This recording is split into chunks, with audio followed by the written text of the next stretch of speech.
Mga idol, sa barangay Alegria nga pwede kaliguan. Lapad siya kaayo, peaceful, limpyo. So ang imo lang dire, madala lang ka og bangko, lamisa, o bagsugba-sugba diri daplin sa sapa. Pwede na kaayo, wala kay bayaran nga entrance.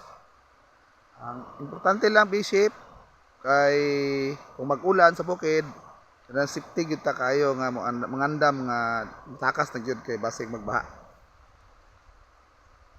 So ako gining ganihan nga area kay ingon la daghan ang mga ligo diri. Sa tinuod man ganiha, nakaagi ko ito na nagasugba-sugba dito. O pauli na po to sila.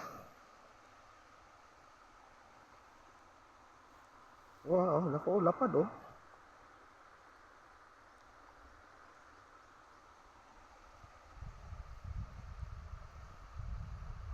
Pwede ka din maligo. So wala may mga hayop. Ginabawalan ang mga hayop dire sa ibabaw nga ibutang og ipapaliguon. So bye mga idol.